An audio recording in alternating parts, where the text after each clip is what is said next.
welcome. I'm Rosville, and this is Alliance Late Night, episode 17. Going to be talking about Peak Sports Entertainment Saturday Night Hike taking place May 17th.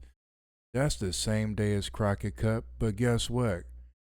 Crockett Cup is not going to be on pay per view, so you're not going to miss anything. For all we know, we might not see Crockett Cup for about 2 months after it actually takes place. But anyway, that's just me being a little bit frustrated about what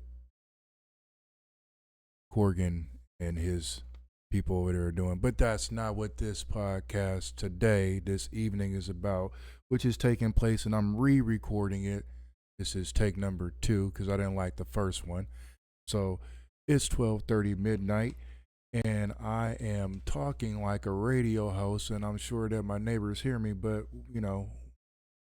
whatever. We're gonna be talking about Peak Sports Saturday Night Hike main event, and who we have for the main event. None other than Jordan Oasis, WWE ID talent, to be taking on facing Sebastian Wolfe.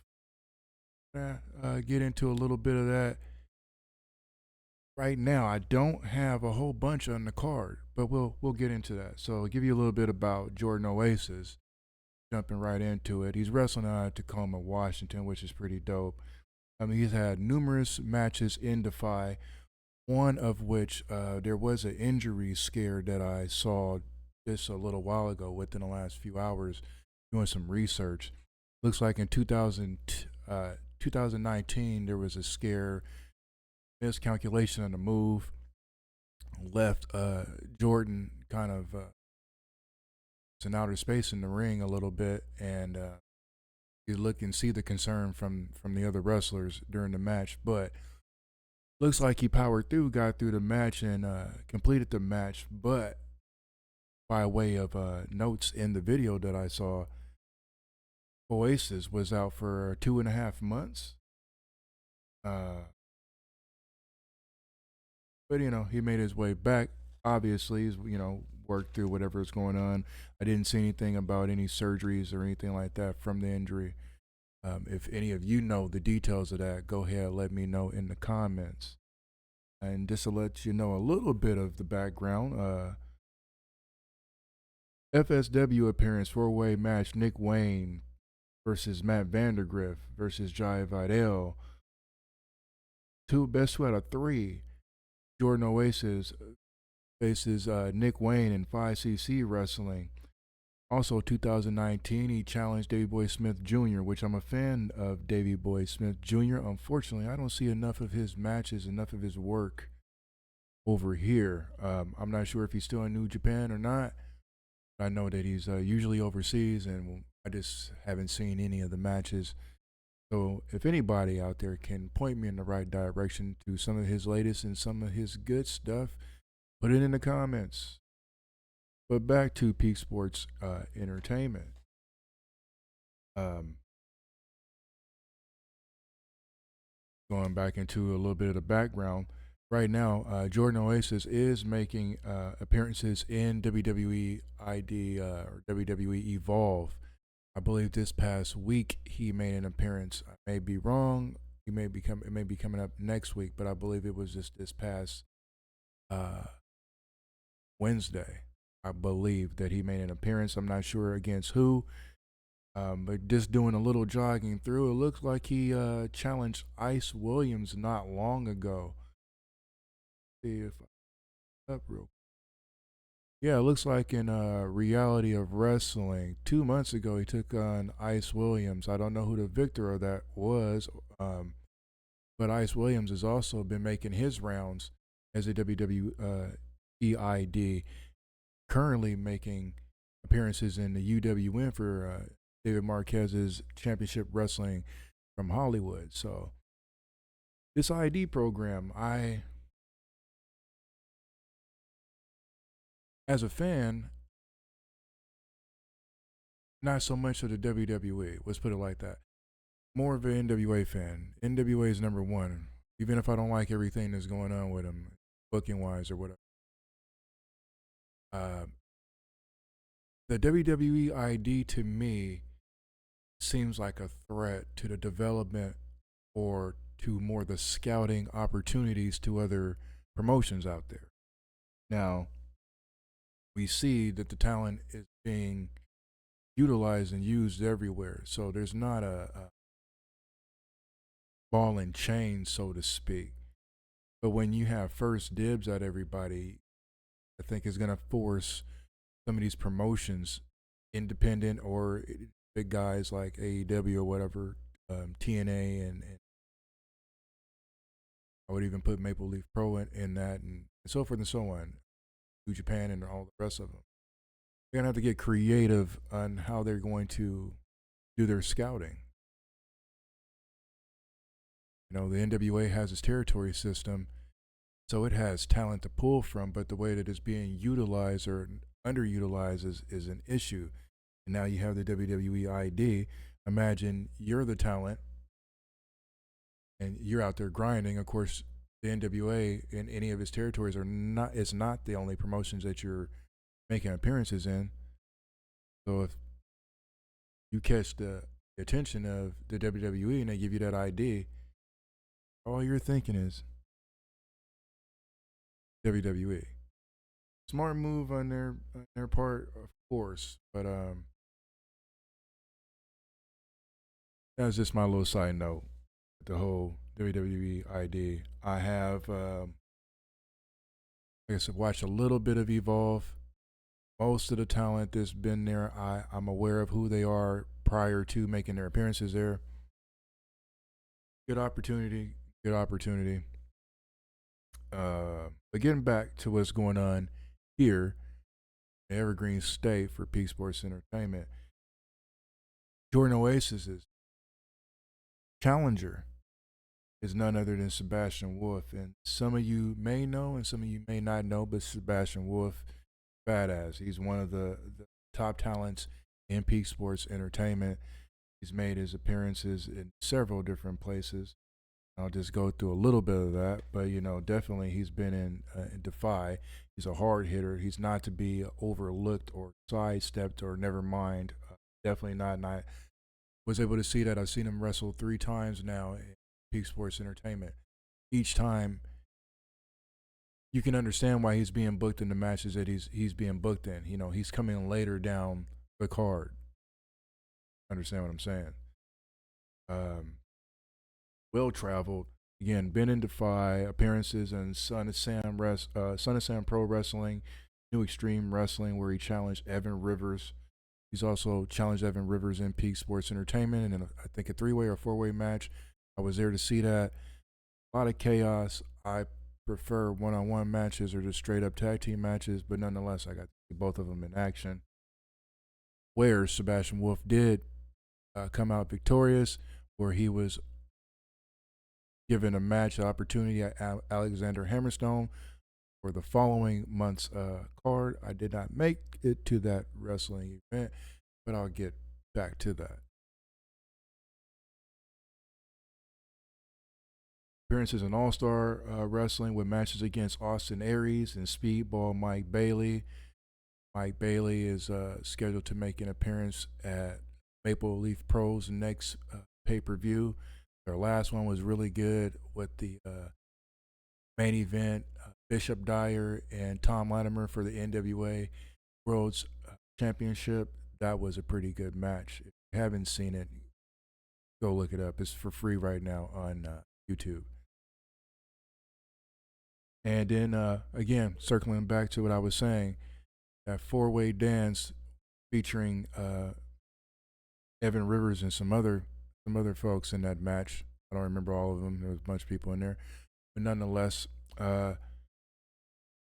Sebastian Wolfe came out of that, and you know, he just let powers that be know that he felt like he's a better talent. He deserves better matches, better booking. You know, the bigger and badder, and where's the prize at? He was awarded a match against Alexander Hammerstone right here in the Pacific Northwest, Peak Sports Entertainment. Not make my way to that event. However, in doing my research this evening, I was able to see the match in not to blow it for you. I don't want to blow it for you.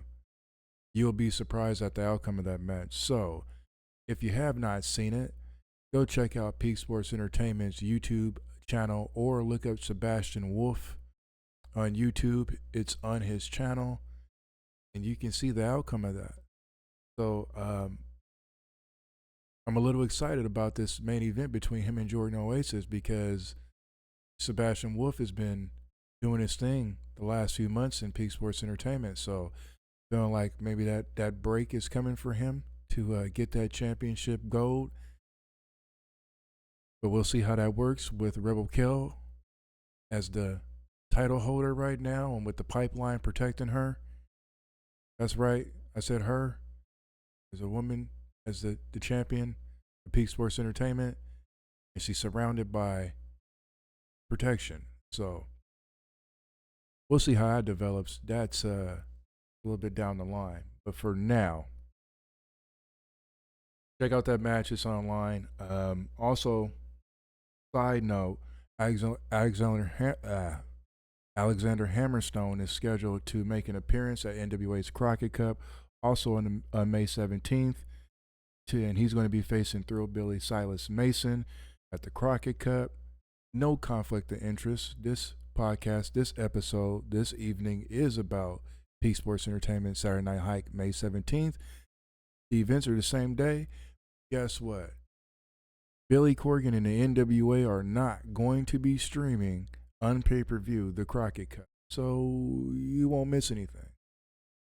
By the time you see Crockett Cup, it'll probably be two months down the road. So that's the way they're rolling.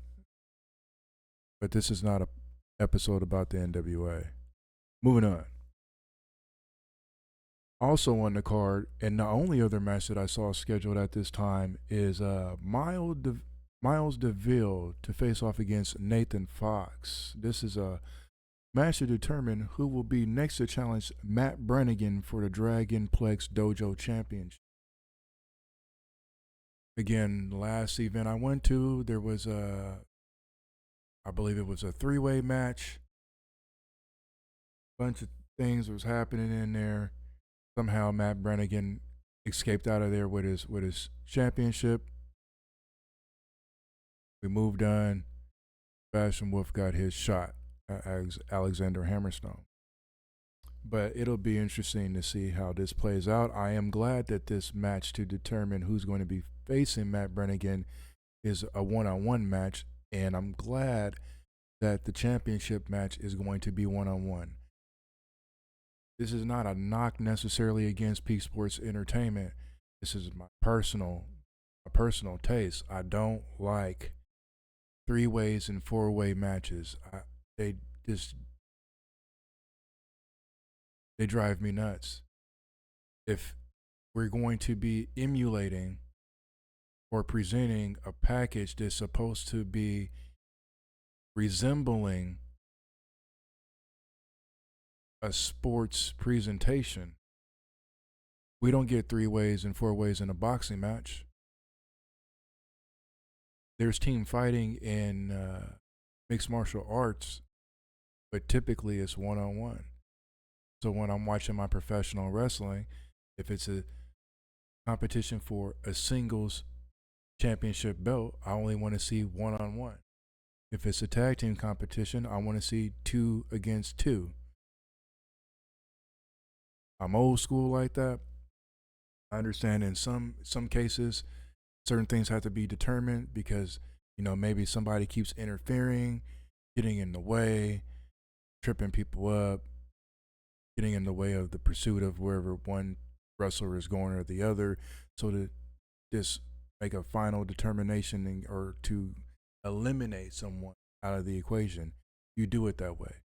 But three-ways and four-way matches, less is more. My opinion, I'm not the booker, but that's just how I like it. But back to the card. Like I said, at this time, that's the only other match that I saw this scheduled.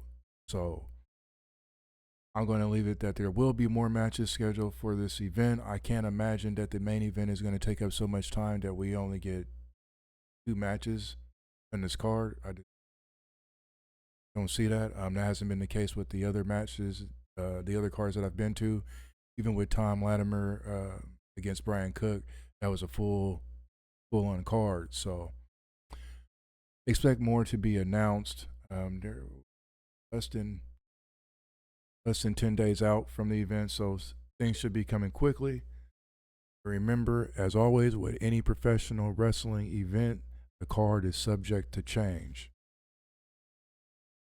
So that is that. When it comes to Saturday Night Hike, again, I'll put the flyer up here. That's Saturday Night Hike, presented by Peak Sports Entertainment, May 17th at VFW Post 2100, located in downtown Everett. Plenty of street parking in the area. Even if you're not right on the same street as the venue, you're not going to have to walk too far. Maybe around the block, around the corner. I didn't have any problems any of the times that I've been to, any of the cars that I've been to so far. Just keep that in mind. Also keep in mind, tickets go quickly, although there has been no announcement that this is sold out. All the events that I've gone to have been sold out. Filled to capacity. I don't remember seeing any empty seats whatsoever, especially for the Latimer appearance and the following card after that. So I wasn't there for the Hammerstone booking, but from the video, it looked like it was sold out as well. So don't wait, don't sleep. Don't come to the door expecting to get tickets. It's better that you get your tickets in advance. You can go find those tickets by that information right there on your screen.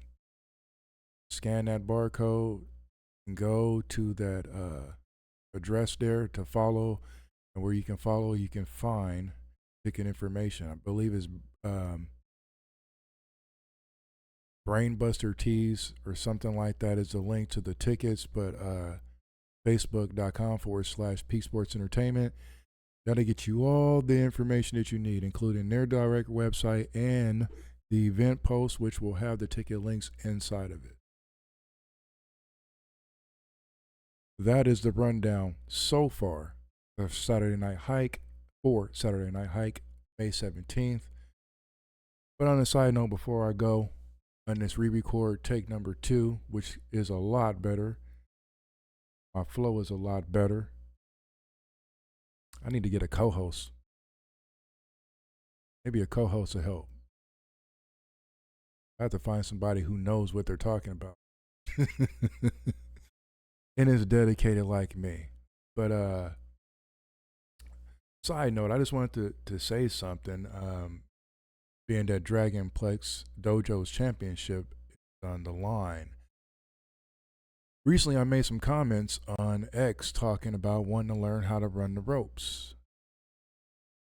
I've always had this vision of myself being a wrestler, and of course, going back some years, there was a little bit of training.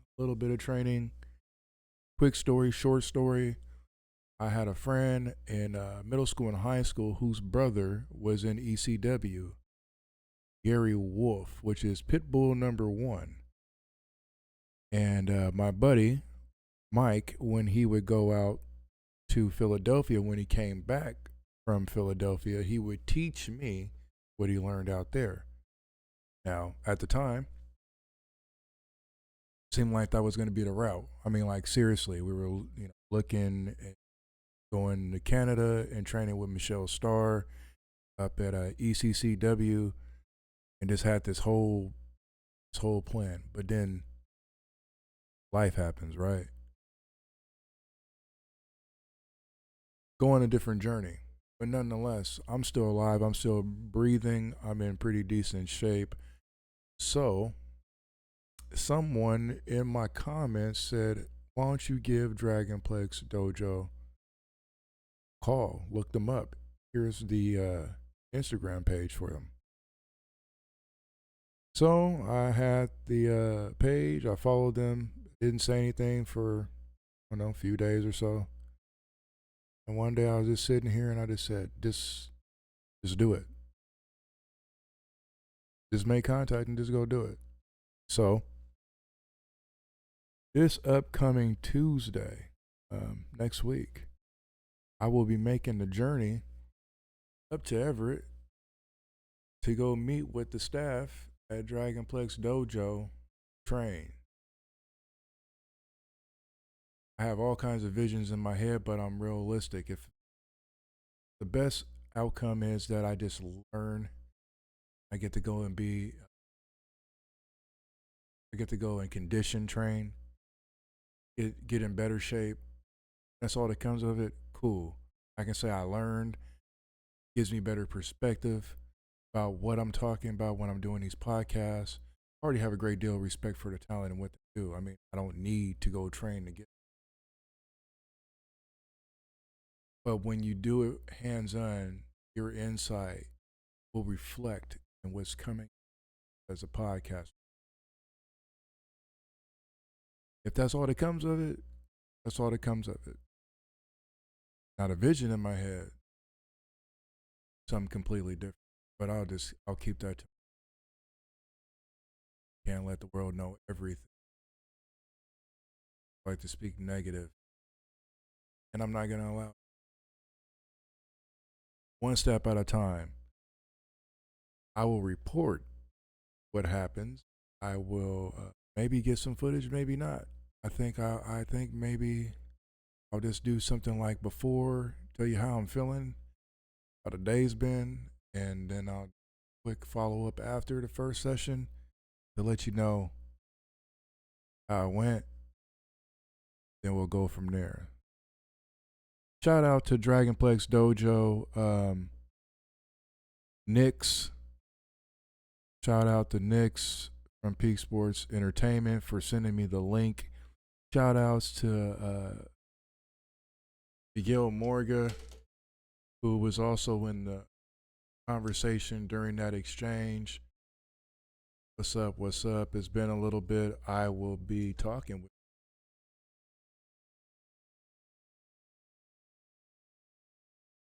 I'm just thankful for the opportunity to even go up and see everything firsthand. That is it for this episode number 17. Ending on a good note, and just like I always say at the end of my podcast, for anybody out there who's actually interested in becoming a wrestler, if you feel like that's what you want to do, go do it. There's DRGNPLEX Dojo in Everett. There's what is it called? Grid City Pro Wrestling, ran by Ethan HD, who wrestles for Defy. You know, he's all over the place, all over the Pacific Northwest. Then in Oregon, if you're in Oregon, there's the Oregon Professional Wrestling School.